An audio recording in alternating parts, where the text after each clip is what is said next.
Hoy vamos a destapar uno de los secretos militares mejor guardados y más letales del planeta, el programa Jericó. No estamos hablando de simples misiles para ganar batallas tácticas, estamos hablando de la garantía definitiva de supervivencia de Israel. Un arsenal tan abrumador que ha pasado de ser un proyecto desesperado para evitar la aniquilación en 1973 a convertirse en una amenaza de alcance verdaderamente global, capaz de golpear casi cualquier capital del mundo a velocidades hipersónicas y de forma imparable. Vamos a analizar su historia, su salto tecnológico y cómo este poder en la sombra destroza el equilibrio estratégico frente a rivales como Irán.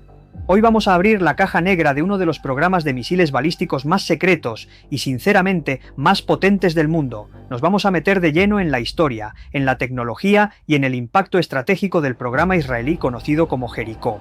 Para poder entender de verdad el programa Jericó, tenemos que empezar con esta pregunta que es fundamental. Porque, a ver, cuando hablamos de armas de este calibre, no estamos hablando de tácticas en un campo de batalla. Esto va de otra cosa. Esto va de disuasión estratégica, de las apuestas existenciales a las que se puede enfrentar una nación. Y esta es la clave de todo lo que vamos a ver.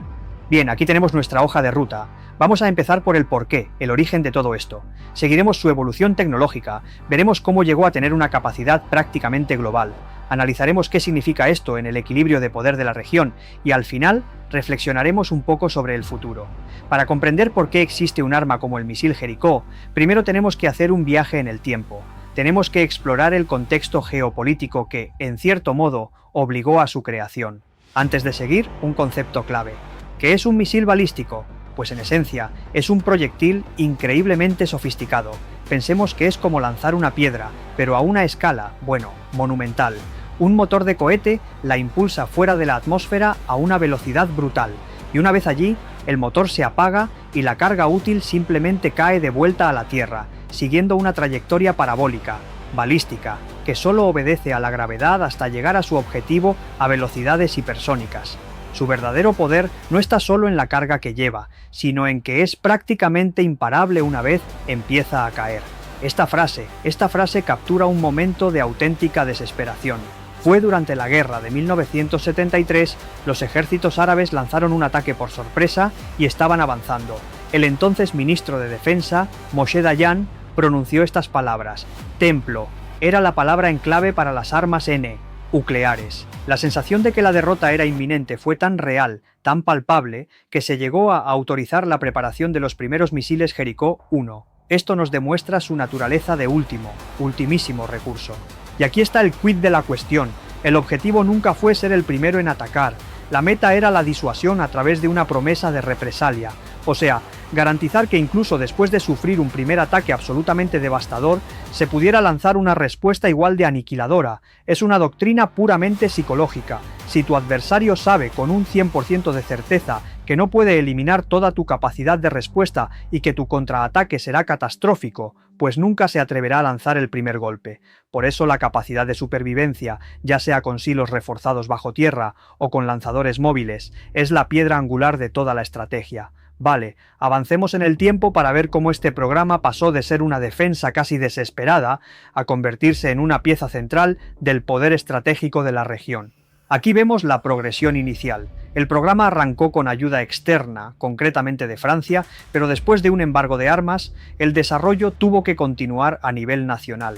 Esta línea de tiempo lo que nos muestra es una evolución constante, deliberada, pasando de una generación a la siguiente a lo largo de varias décadas. Esta tabla es genial porque ilustra el salto tecnológico de una forma muy clara, y no solo un aumento de números, es un cambio total de paradigma. El alcance pasa de cubrir ciudades vecinas como Damasco o El Cairo a poder alcanzar objetivos a miles de kilómetros. La carga útil, más del doble. Y quizás lo más importante, el método de lanzamiento. Pasamos de bases fijas, que son vulnerables, a plataformas móviles. Esto hace que sea casi imposible para un enemigo localizar y destruir todos los misiles antes de que los lancen.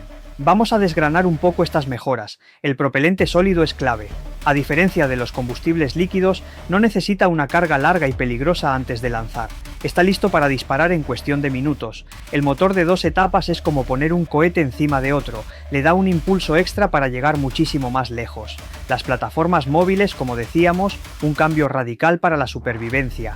Un misil en un camión o en un tren es un objetivo casi imposible de encontrar, y la conexión con el programa espacial Shavit, eso es fundamental. Demuestra un dominio total de la tecnología de cohetes, que es esencial para los misiles balísticos intercontinentales. Y todo esto nos lleva a la versión más reciente y poderosa del programa, la que lo eleva ya a un nivel estratégico totalmente global. 11.500 kilómetros. Hay que pararse un momento a pensar en esta cifra. Es el alcance máximo potencial que se le estima al Jericó 3, una distancia que redefine por completo lo que significa alcance estratégico para una nación de este tamaño. ¿Pero qué significa ese número en la práctica? Pues significa que casi cualquier capital del planeta se convierte en un objetivo potencial. Esto cambia de forma fundamental la ecuación de la disuasión. Ya no es una cuestión regional, ahora es global. Cualquier actor estatal en el mundo tiene que tener en cuenta esta capacidad. Y aquí la tecnología se vuelve todavía más compleja. Se cree que el Jericó 3 tiene capacidad MIRV, que son las siglas en inglés de vehículo de reentrada múltiple independiente, que significa que en lugar de una sola ojiva, el misil libera varias, y cada una puede dirigirse a un objetivo distinto. Imaginen la diferencia entre intentar parar una bala de rifle e intentar parar una docena de perdigones de una escopeta al mismo tiempo.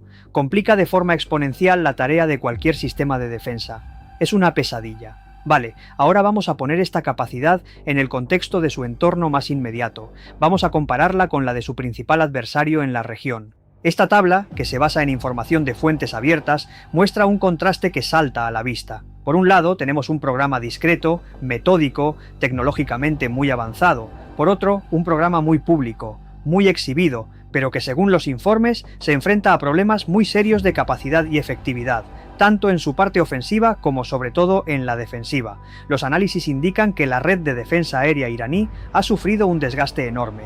Se habla de una efectividad muy mermada por la guerra electrónica, del agotamiento del material por culpa de conflictos muy largos y de una caída drástica en su capacidad para lanzar misiles de forma sostenida. Esto, claro, crea una asimetría muy significativa en la balanza de poder. Llegamos a la conclusión. Vamos a reflexionar sobre las implicaciones más amplias que tiene esta disparidad tecnológica para la seguridad no solo regional, sino mundial. Esta cita de una figura de altísimo nivel en el programa espacial israelí es una confirmación apenas velada de la capacidad global de la que hemos estado hablando. Es una declaración de confianza absoluta en la tecnología que han desarrollado y en su alcance final. Entre líneas lo dice todo. Y esto nos deja con la gran paradoja de la disuasión. Por un lado, una capacidad de represalia garantizada debería evitar que nadie quiera iniciar un conflicto, pero por otro lado, una asimetría de poder tan grande no podría tentar a un actor a pensar que puede actuar con total impunidad. Es una pregunta que no tiene una respuesta fácil y que define gran parte de la estrategia internacional moderna. Al final, el verdadero valor del programa Jericó, desde la perspectiva de la disuasión, no reside en usarlo, sino en que exista. Es un poder que se manifiesta en silencio. Una lanza estratégica cuyo mayor éxito es, paradójicamente, permanecer siempre en su silo. Y hasta aquí la caja negra del programa Jericó. Escalofriante y fascinante a partes iguales, ¿verdad? Ahora quiero leeros a vosotros en los comentarios, y os lanzo esta pregunta directa, que es la auténtica paradoja de la estrategia militar. ¿Creéis que tener un poder de destrucción tan asimétrico y abrumador realmente previene la guerra porque nadie se atreve a atacar? ¿O al final la hace inevitable porque tienta a quien lo posee a actuar con total impunidad? Dejadme vuestra opinión abajo, que se viene debate del bueno. Si este análisis te ha aportado valor, o simplemente has aprendido algo nuevo hoy, dale a el botón de like y suscríbete al canal. Aquí subimos contenido estratégico directo, claro y sin rodeos, para que entiendas cómo funciona el mundo real.